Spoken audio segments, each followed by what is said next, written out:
Hi. So what I would love for everybody to do is I would love for you to close your eyes and just imagine, picture yourself in a great big forest, just like the one that's behind me right now. And you're going to imagine that in that forest, you're in this clearing that's in the middle of the forest and the sun's pouring into the clearing. But all around the edges of the clearing are these great big tall Douglas fir trees, just like the big tall ones that we've got behind us right here. And you're going to imagine yourself there 1,500 years ago. And 1,500 years ago, over in the side of the forest, there's a cabin. And there's an old woman who's sitting by a fire in the forest. And she's a First Nations old woman. And she has got, she's got a fire going, and she's heating up rocks on the fire. You see, because she's making herself a stew. And in those days, there was no iron pots. So she had a watertight woven cedar bark basket, and inside the watertight woven cedar bark basket, there was camas bulbs and chocolate lily and all sorts of different root vegetables. And then, of course, there's a bit of venison and some other good stuff in there. And so she's heating up these rocks in the fire, and she's adding them to the watertight woven cedar bark basket to heat up the food. So it's making it sound like this. Psh, psh, psh, psh. And as she's doing that, she hears to herself the sound in the background. It's like this.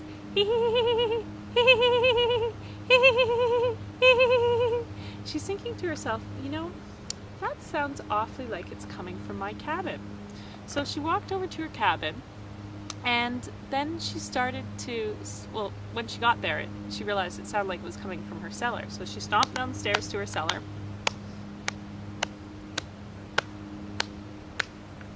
And she opened up the door. And guess what she found inside? She found mice. And like, they were sitting there. That happened to be where she kept all her food. So they were gobbling away at all of her food. And so this was not a good thing, because that food was there for the winter months when it was a little bit harder to find, you know, fresh vegetables and things like that out in the forest, and when it was a little bit rougher by the water, so harder to get at you know, all sorts of marine creatures and other things to eat that would help her to survive through the winter. And so she happened to have a few magical powers, and one of those magical powers was that she had the ability to be able to talk to the animals in the forest. And so she said, "My friends mice," she goes, "this is the food that I've gathered so that I can survive through the winter, and I know that's something you'll appreciate, and I know my survival is something you'll appreciate. So what I would ask is that you would go off into the forest and you would go and work hard and get your own food and leave my food alone." And you know, just as she suspected, the mice were reasonable little creatures, and they all pitter-pattered out into the forest. And so she thought, okay, that problem's solved. And so the next problem, and this happened to be the next day when she was dealing with the next problem, but the next problem was that she needed a new cloak for winter, because her old cloak, it was starting to get some holes in it, and it wasn't quite as waterproof as it used to be. So she went out to the forest in search of her friend the cedar tree.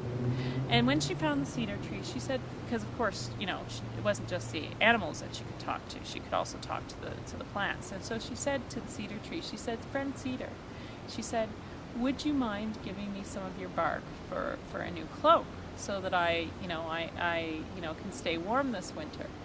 And her friend cedar tree said, "Why, of course, just please only take a third of my bark, and please take it from the south-facing side, so that that's the side that the sun hits me the most, and so that I stay protected, because my bark protects me as well."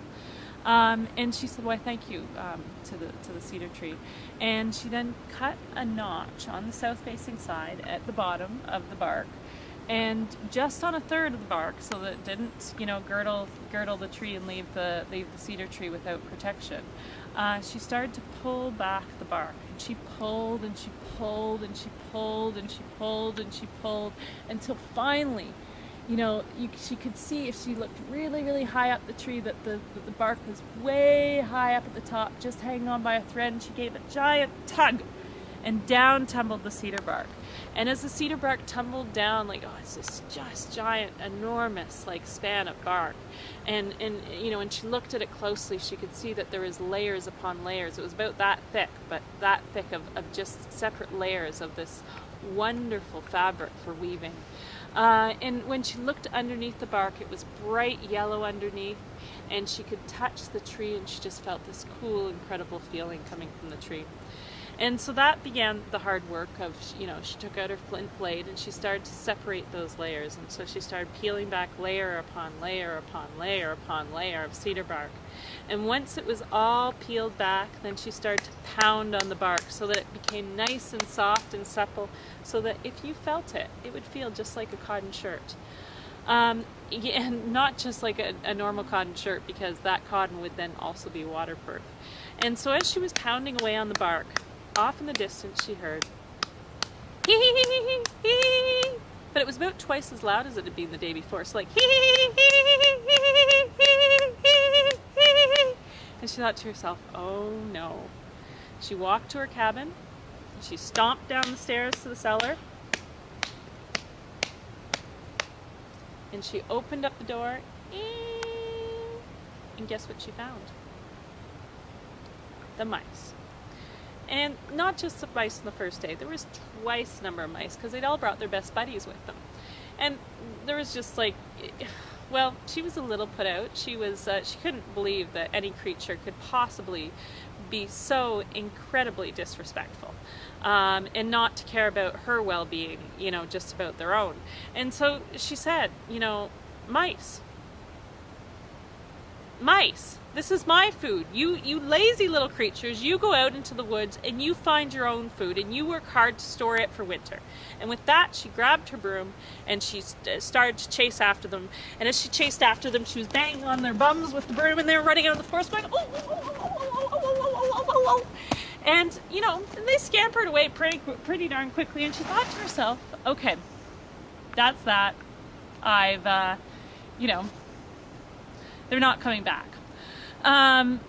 They know who's boss around here. But in the process, she happened to have broken her flint blade. So the next day, she made the big long trek down to the ocean, and because that happened to be where there was more flint for finding a new blade. And so once she got down there, she found a piece of flint. This isn't flint, but we'll pretend. And she found another rock that was harder, and she started to scrape away to make a nice sharp flint blade. And as she was doing that, off in the distance she hears hee, hee, hee, hee. And she thought to herself, oh no. So she stuck the blade in the other rock in her pocket, and she started the hike home. And as she came home, it was like hee, hee, hee, hee, hee, hee, hee. Till by the time she got home, it was almost deafening. And she stomped down the stairs to the cellar, opened up the door, and guess what she found? The mice. But not just the mice from the first day, or the mice from the second day, but their grandmothers, their grandfathers, their aunts, their uncles, their sisters, their brothers, their second cousins twice removed. Pretty much every single mice those mice knew in the forest was now in her cellar. And barely was she clinging on to enough food for winter now. And so there was no way this could include for even another bite. And as it happened, the old woman's magical powers weren't limited to just being able to speak to the plants and the animals. And this was something she didn't do very often, and she certainly did not do lightly, but she could actually shoot lightning bolts out of her fingertips. And so she did just that. She shot lightning bolts out of her fingertips, and those lightning bolts chased the mice out of that cellar. And the mice ran for their dear lives, and they ran for their dear lives to all of these great big tall Douglas fir trees that were out in the forest. And they shot up the Douglas fir trees, thinking that they'd be safe from the lightning bolts. But the lightning bolts hit the bottom of the Douglas fir trees and shot up after them. And so they saw the branches, and so they scampered out along the branches. But the lightning bolts hit the branches and turned and followed them out along the branches. So they found the cones on the Douglas fir trees, and they ran and they scampered and they hid inside the cones. But the lightning bolts came and they followed them. And so to this very day, when you look at the Douglas fir cones in a forest, you'll see the little feet and tails of the mice sticking out of the Douglas fir cones. And if you open them up, inside you'll see the little mice ears. And sometimes if you go into the forest, you'll even see the like the black marks left behind of lightning bolts going up and down the Douglas fir trees. And that's as a reminder to all of the mice in the forest, both then and now, to leave the old woman and all of her ancestors' food alone.